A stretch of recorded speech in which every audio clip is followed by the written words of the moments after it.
What is up, Nuggets? It's your boy, Killer Pizza, here with a brand new video for you rascals and rapscallions out there.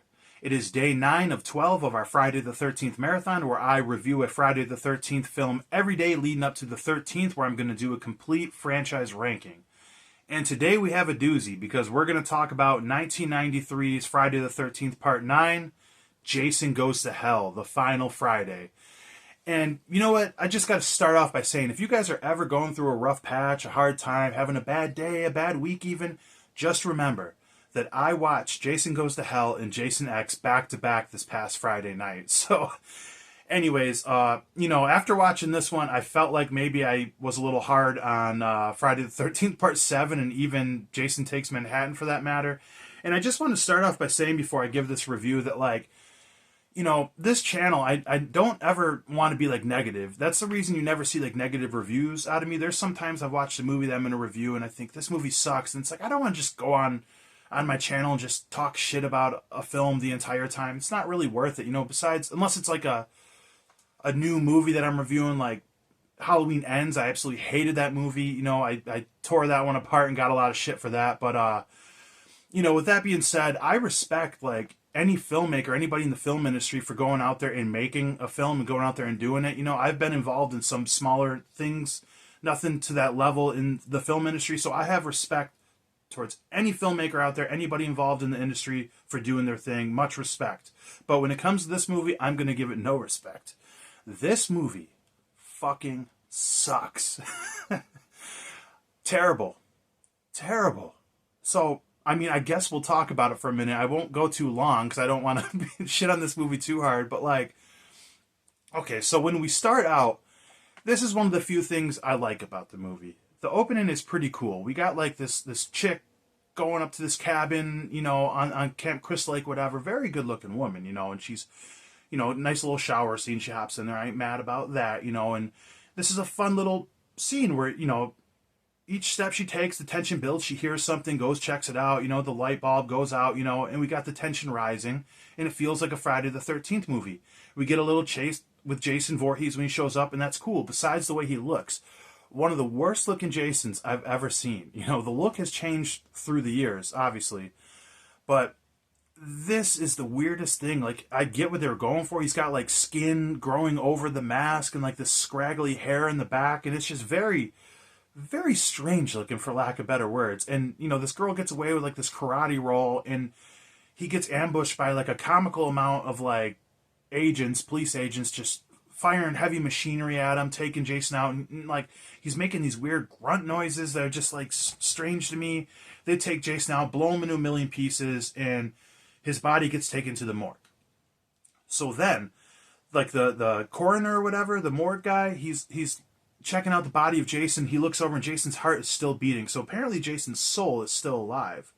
You need to, pull a Return of the Living Dead and, burn the heart too, unless that's going to raise the dead as well. But for some reason, this heart's beating and puts this guy in a trance where he starts eating the heart.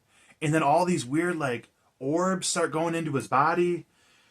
And apparently Jason's soul transfers into his body. Now Jason is taking the bodies of people and it's Jason inside of them. And that's kind of where the story starts going. I will say one part I like in the beginning of this movie is when Jason takes over his body, that the people around him who think he's still just the doctor are talking shit about Jason. His assistant is oh, fuck Jason, you piece of shit. And the look on his face, knowing it's Jason, hearing him talk shit about him before he kills him. That's kind of funny. And when we have a cameo of the two security guards, one being Kane Hodder with his beautiful 90s mullet. I love the line where he says, oh, Jason, he wasn't nothing but a pussy anyways. And then Jason ends up killing them too. That's about the only shit I like here. So the plot moves on where Jason is pretty much transferring his soul from body to body with this, it looks like Leech Woman from Puppet Master, where he'll attack another person and puke out this piece of shit out of his mouth and French kiss the other person and transfer this piece of shit into the other person's body, which makes them the new Jason. And then, we meet some of our characters. One of the more likable characters, I guess, in this movie, Creighton Duke. He's this cowboy, this bounty hunter, and he knows all the backstory to Jason. And he meets up in a diner with this woman, Diana, and he's telling her, like, I need your help in order to get Jason. He's still alive. She seems shook from it or whatever. And it turns out she is Jason's half-sister that we never knew about. And she's got a daughter named Jessica who has a baby, who is the baby of Jessica's ex-boyfriend, Steven, who's still in the hometown with Diana. And Jessica's about to come back to her hometown with her new boyfriend, this asshole news reporter who looks twice her age, that looks like the fucking asshole from Office Space. Like, can you work Saturdays, you know?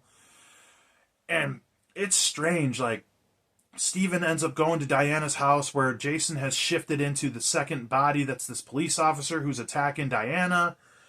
And she kills him off, throws him through a window. I do appreciate Jason throwing somebody through a window or jumping through a window, and I believe in every single movie in this franchise so far, so I can appreciate that.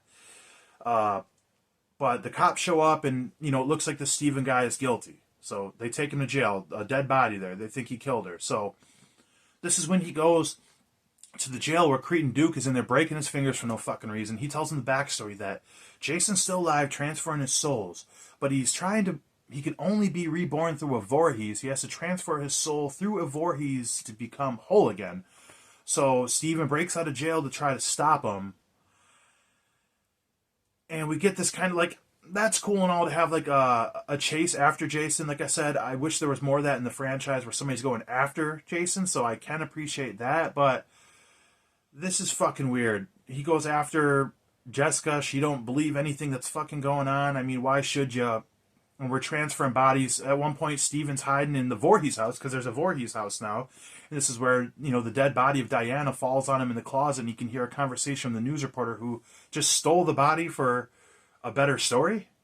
And this is where the cop version of Jason transfers the soul into the boyfriend, and then we have, like, a body melt scene where the cop just totally rips apart into pieces, which is cool and all, I guess, you know, but this isn't Hellraiser here. This isn't Friday the 13th. Like, what is going on here, you know? And, like, halfway through this movie, I thought this could be okay if this was a standalone movie, but it just gets weirder and shittier. The entire movie makes no fucking sense. They end up on a run from this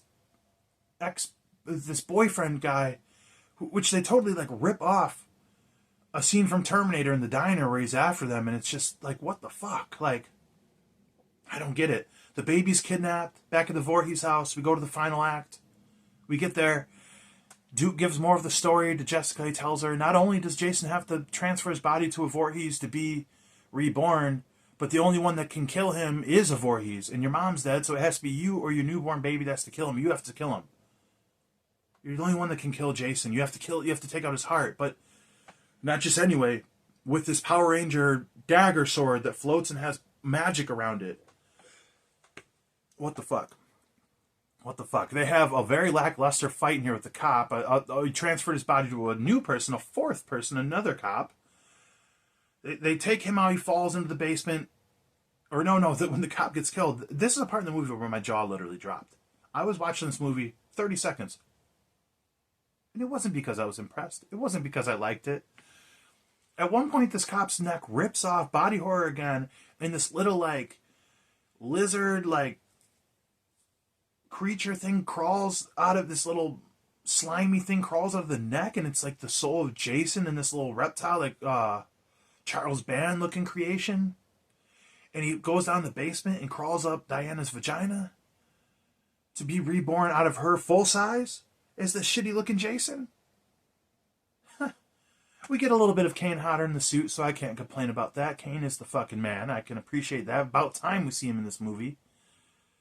And then we get a very lackluster fight, and Jason gets killed with the power dagger. And that's it. Happily ever after.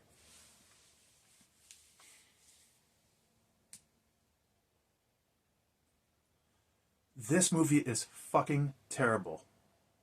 The only redeeming things is when Kane Hodder's in here. Like I said, I did 7 kind of wrong in my review. You gotta appreciate even just the way Kane Hodder moves. The gore is pretty good. You know, the body horror was good. It didn't fit in this movie. There is some pretty cool kills in here where, like, at one point, maybe not a kill, but this guy from the diner, the people in the diner are kind of funny. The son comes out, stop, stop. He gets grabbed by the wrist. His whole wrist gets snapped. The bone comes out. A girl takes a machete through a tent all the way up through the body. That's pretty gnarly. I watched the unrated version too, so I mean, if I'm going to sit through this shit, I might as well have a better version of it. But I will say this cover is badass. When I was a little kid walking through the video store, this always stood out to me, this cover. I thought it was awesome. New Line, you know, they take him to hell, then they send him to space. What the fuck? And then at the end, you know, it's the strangest thing when he gets pulled down into hell. You have all these, like, arms coming out. It's like I'm watching fucking Beetlejuice or something, man. All these big arms are Evil Dead ripping him down into hell. And then at the very end, they have they have Freddy Krueger's glove come out and pull his mask down to hell. We don't see Freddy versus Jason for how many years? You know, almost 15 years later. Over a decade later. And to be honest, I think New Line owns, you know, Nightmare on Elm Street. Watching it back for the first time in a couple years, I think they kind of punked Jason by having Freddy Krueger pull him down to hell. Just my opinion. This movie fucking sucks. I would say I'd never watch this movie again, but I'm sure years will go by that I'm going to forget how bad this sucks and say, maybe I'll rewatch it and watch it again. The worst part about this, guys, I didn't want to mention this. I wasn't even going to say nothing. I recorded a review for this and Jason X last night. I lost my review of this movie when I was done. So this is my second time talking about this movie. It's like, I don't want to talk about this again. At least I'm going to make myself laugh with how bad this is. It's terrible. Like I said, the only redeeming things, there's some pretty brutal kills. And the cover is kind of cool. Kane Hodder's in it a little bit. That's it. Terrible. I'm not going to talk about this anymore. I don't apologize for saying how bad this movie is. 23-year-old writer and director that knew Sean Cunningham. Like, even in the introduction to this, I watched it. The director came off like an ass clown. His whole introduction was, I'm sure this is more than one copy of this movie you own, so thank you. I get his sarcasm. Oh, trying to be funny, give you more money. Fuck you, man. This movie sucks. Don't watch it. Don't watch it. If you like this movie, you know, I will say that. This is only my opinion. Only my opinion. If you like this movie, good. Like what you like. If you like this movie, let me know in the comments. I would love to find somebody who likes this movie. Terrible. That's all I got to say about this movie. It sucks.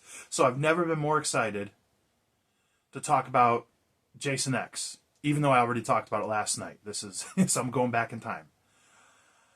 Either way, I'll see you guys tomorrow for Jason in Space, Jason X, Blood Guts Gore. I'll check you guys next time.